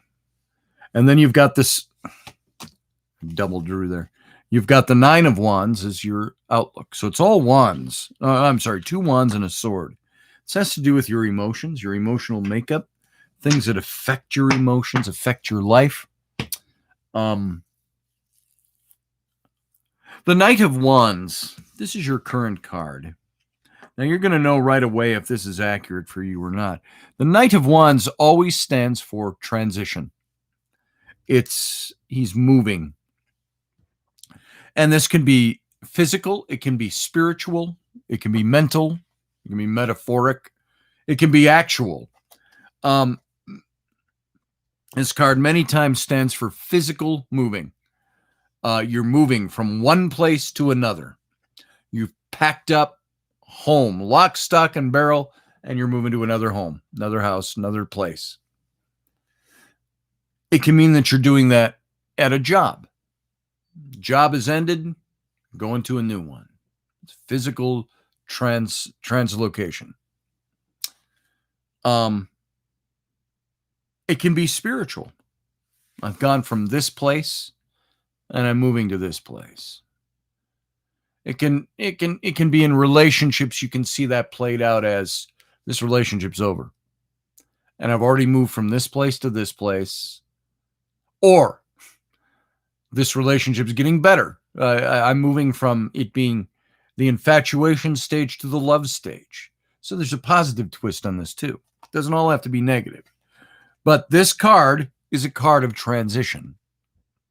It's one of the stronger cards in the deck for transition, for moving from one thing to the other thing.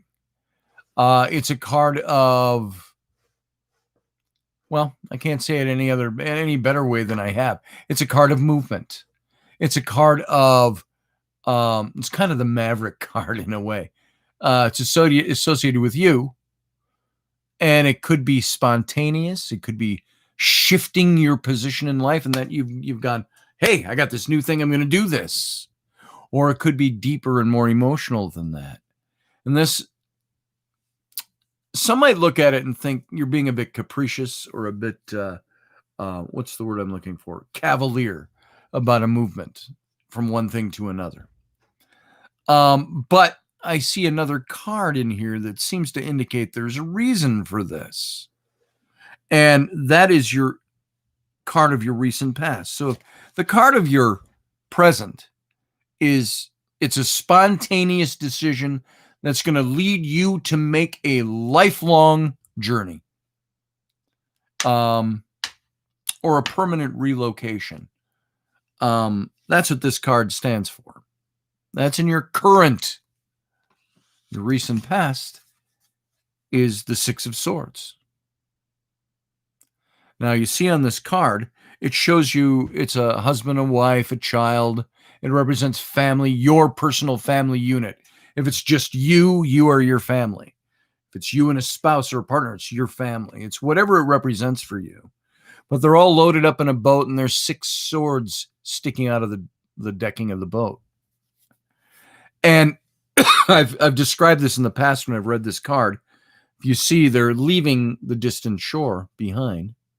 They're on the water, which represents emotion. The front of the ship, the prow of the ship, is not shown. You don't know exactly where you're heading, but you're moving out from the thing that has no longer serves its purpose for you, or has in some respects grown intolerable for you. So intolerable that you can't stay where you were. That you need to move away from that. Now, when I see that as your past, this is the card of your recent past. Things have grown intolerable back there. You have to move away from them. So you're hopping in the boat, maybe not always quite cognitive of where you're heading, but you know it's got to be away from there. And it's swords, it's conflict. Swords also representing power and authority. You're taking the power and authority to make a move. When I see that in the recent past and this in the present, card of movement, of moving location, if I were just to put a black and white to it, I'd say you had a bad relationship, you're moving out, you're moving to a new place. Or you lost a job and you got a new job somewhere else and you're moving. That's what those things indicate on raw black and white examples. Could be a lot deeper emotionally than that. What this tells me right off the bat, you're moving away from something that you can't be there anymore. No matter what it is. It's done for you. It's over. I can't be there. And it's almost grown to the point of so intolerant that you're willing to hop in a boat and point it in one direction, say, I just have to go away from that. And then the card of your present, that's your past. Card of your present is saying you're making a major move. You're moving, you're transitioning, you're moving from one thing to another thing. So those two things are really evident in this reading so far, that there's transition. It's transitioning away from something that is not suiting you anymore. It's away from something that's no longer good for your life. And it's pushing you into this card of your near future, the Nine of Wands. And in the old decks, like the Rider-Waite deck, it'll show a soldier. He's got a bandage over his forehead, and he's standing outside the walls of his city, his home. And it indicates a break from battle, a rest time, a respite time. I've had enough of that. I've got the wounds to show for it. I've got the bandage on my head, and I'm coming home for a break, a much needed break, taking a break. The card also indicates that there's struggles that are still yet ahead, but that you now will recharge yourself to have the ability to face them head on. But there's likely trouble in some areas. You're going to be called on to maintain what you already know. The card is about the struggles you've experienced have granted you some stability in the present. You've got the wounds to show for it. You're back home. You're there to rest, to take a break, so you can re-enter the fray fully charged. It's a card that talks about encouragement from others around you that help you with this. There's conflicts that are coming in your future. That's what this card represents. Conflicts are definitely coming. You're going to enter into a time of more conflict. Could be a resurgence of old conflict, but you can overcome them if you take a break from it for a little bit and recharge yourself. Know what it is you need to know. In order to succeed, you have to rely on your own inner strength. And don't sacrifice your values for the sake of short-term gains. You have to be cautious. You have to be defensive now in struggles that are yet to come. And you now put this together with the first two cards. Something's grown intolerable, so intolerable you have to leave it behind. You're in a process in your current of moving away from something. But the conflict's not over. You just have to get away from it in order to get your wits about you, so to speak, and to know what in the world you're dealing with.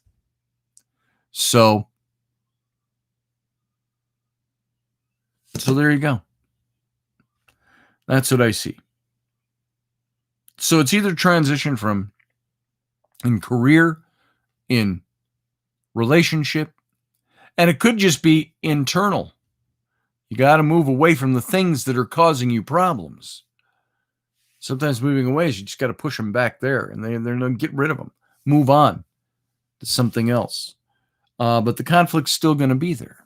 So not the most positive reading, other than somebody recognizes that this is going on and they've presented this message to you.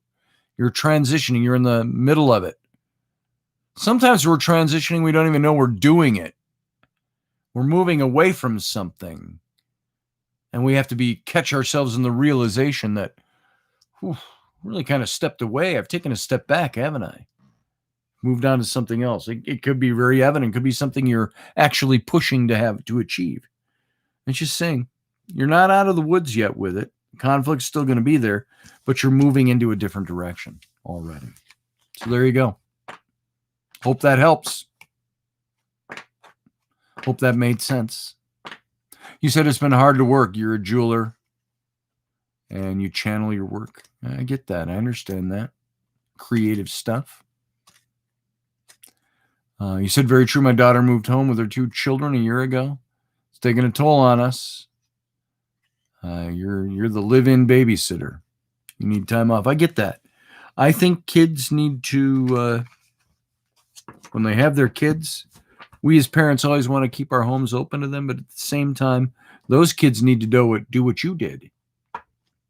Sometimes it's good to get everybody together. It's communal and it helps, but I understand I don't experience that, but I know a lot of people who do. I know a lot of people my age who have been taking on their older kids, who've had kids, and it's tough on everybody. And they gladly do it. I would gladly do it for my kids if they needed it. But there you go. It's tougher on an older person to be a parent of little kids. Let me put it that way. You know what I'm talking about. So there you go. All right. We'll do one more. Is there somebody up next? I'm going to do one more reading. Audrey wants a reading. Okay. Well, let's see. We got 1048. I can do Audrey and Susie. Susie said me. Before I said that, me. Can I do a reading? Sure. I'll do Susie and I'll do Audrey. I'll do Audrey first, then Susie, and we'll move on.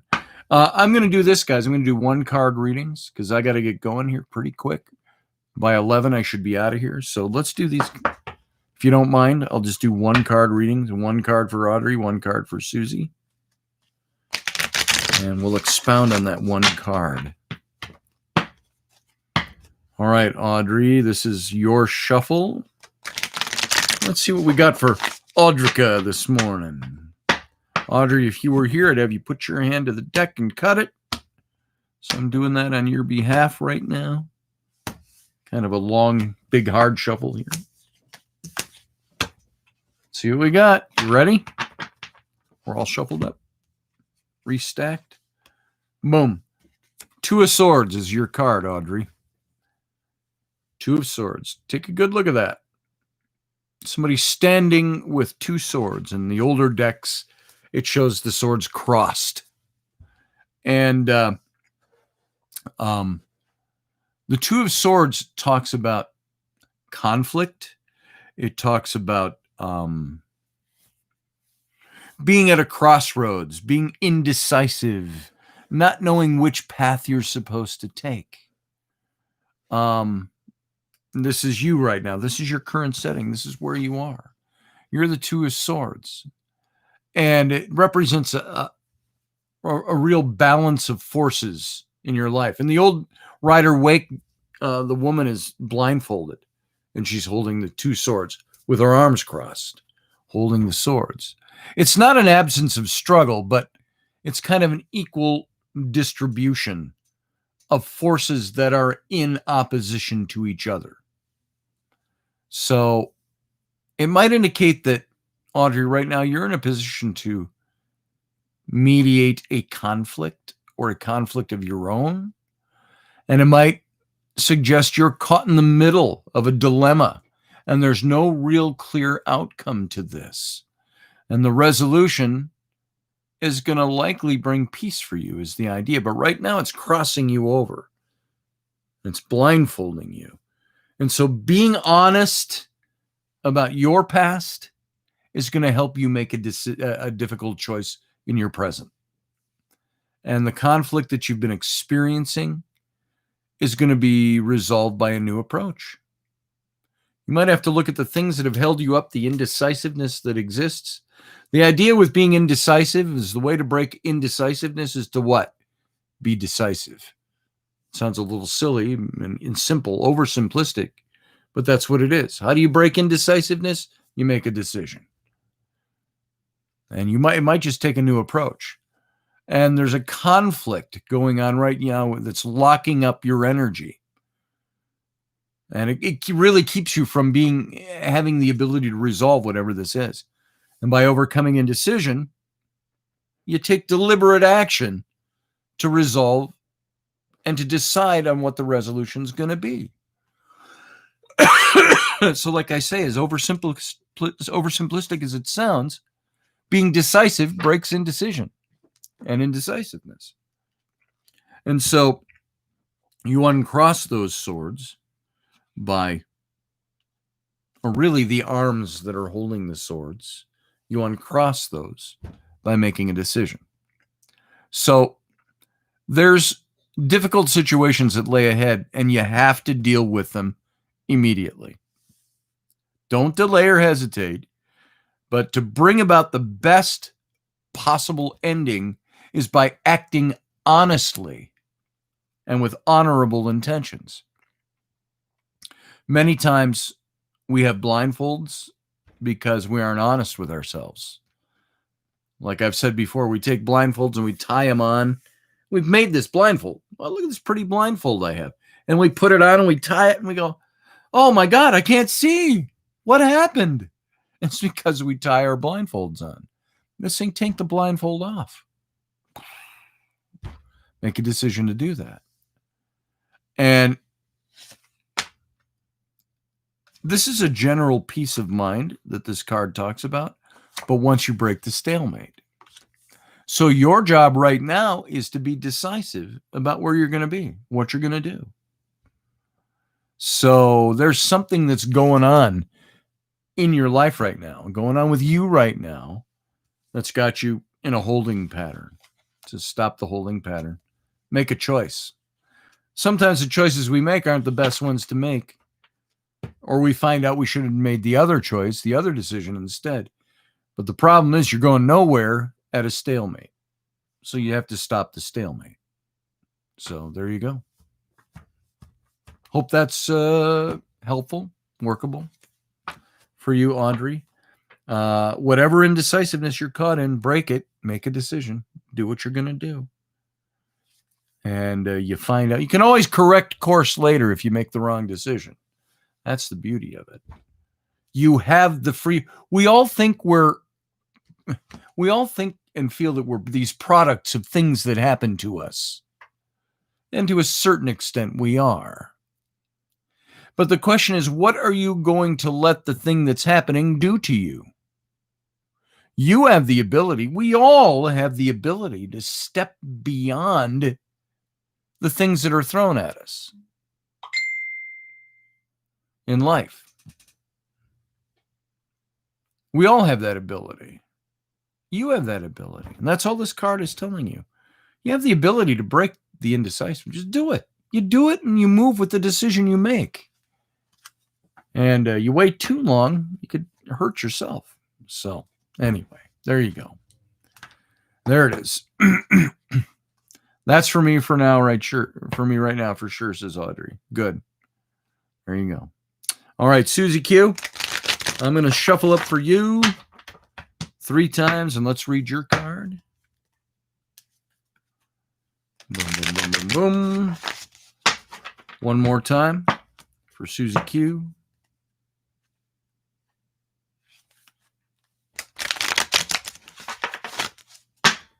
All right.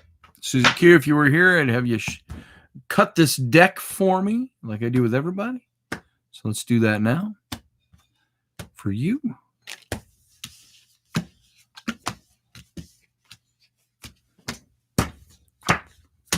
Boom. All right. Let's see what we got. You ready? Here's your card, Susie Q. You have the 6 of Wands. It's a card about your emotions, your emotional makeup. It has to do with who you are emotionally. It shows a bunch of guys. They're riding out of battle. They've got the laurel wreaths around their head. There's victory. There's praise. There's honor. There's glory. And they're riding out of battle. But the message of the card is it's like you've just won a battle or you've just had success in something. You've been victorious, but celebrate from the saddle. Don't dismount, because as you round the next curve, you're going to run right into the next battle. You've won the battle, but the war's not over. There's victory. There's things to celebrate. But celebrate from a position of knowing I may have to re-enter this fray once again right now. And so the 6 of Wands it's all about victory. It's all about winning. It's all about getting ahead. It's all about the effort that you've put in and the dividends you're reaping because you put the effort in. And it could be recognition for past work you've done. It could be some level of success that you're celebrating, that you've overcome something in the past. But it's also a gentle reminder that magnanimity is also a gentle reminder that grace should accompany your success. Should take it humbly, Don't let the good fortune go to your head because there's more to come, is the idea. So the effort, the inspirations, all the stuff you put in your past have brought you to where you stand now. You are the product of who you've made yourself be. All of us are. But continue your path and you're going to find rewards. In the very present, the card kind of stands for there's good news coming, but it's going to be conditional. There's going to be conditions to the test that you have to incorporate. And this change is going to aid your pursuit, your fulfillment, but there's conditions as to how you operate. There's triumph at the end, but you still got to go through the stuff that leads to triumph. If there's no conflict to triumph over, no battle to have to fight, it's not really a win. It's not really a victory. And so it's the Six of Wands is all about triumph, about success, about victory in your endeavors. And it suggests a feeling really exalted because you've won something and you find the inspiration to move forward. And the idea with this is that, well, good news and inspiration and victory and all of that is good. You're still not out of the fight. And so you still got more ahead. And so with this, it's a recognition of what you've brought to the table, what you've already succeeded, where you're going, what you're doing, how you're getting there. All of that is indicated in this, but also that you need to be aware that there's more coming. And what you've already gone through has prepped you for that. So there you go. You've won the victory. You got the laurel wreath. You can keep wearing it because you'll probably be victorious again. Each victory grows us in our confidence. That's the idea. So there you go. Nothing ventured, nothing gained, you say? Keep marching. Well, the thing is that you have ventured and you have gained. And it says, don't stop recognizing the fact that you have ventured, you have gained, you have grown. And these are the things that add to, well, more conflicts coming. But you know what? Like with Niall, when I did his reading, the things that you learn are the things that stick with you and make your character, make you who you are. And so as you move on forward, don't adopt, I would suggest in this reading, don't adopt a nothing ventured, nothing gained attitude about it. But one is that I have ventured, I have gained by it, and I'm creating who I am. There's a certain age where you have to stop and say, an age of maturity, where you have to stop and say, I'm at the whim of the things around me. We're not. None of us are. Now, yeah, are there chances? Can a tornado hit my house? Yeah. And take down everything. Yeah, I can do that. There are surprises in life. But for the most part, life itself, the things that happen to us, if they're negative, it's in despite of what we know and have learned. We may have learned those lessons, but if we don't apply them and make them work and make them shape our character and who we are, nothing's going to change. You change because you learn from those things. So you've won the victory. You've got the laurel wreath. Nobody's taken the laurel wreath away. You've got the victory for it. Now you're even more prepared to go into the next fray is the idea. So there you go. Stay the course. Stay on the horse. There it is. All right, folks.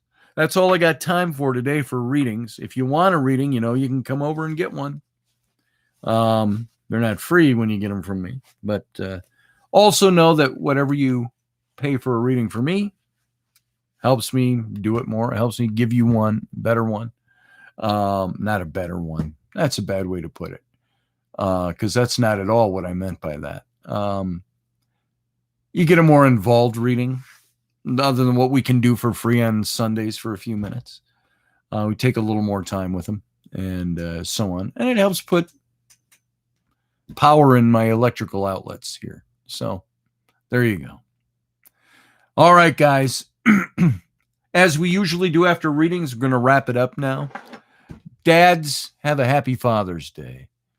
Everybody else that's around the dads, whether it be your dad or your mate or whoever, happy day to all of you. I hope you have a fun day. I'm going to go have a fun day with my wife and kids. And it's now 11:03 here. We started precisely 2 hours ago. And so go into your day, have a fun day, and we'll see you tomorrow night. Intrepid Radio, 9 p.m. Central Standard Time. That's 10 p.m. out east. That's 7 p.m. out west.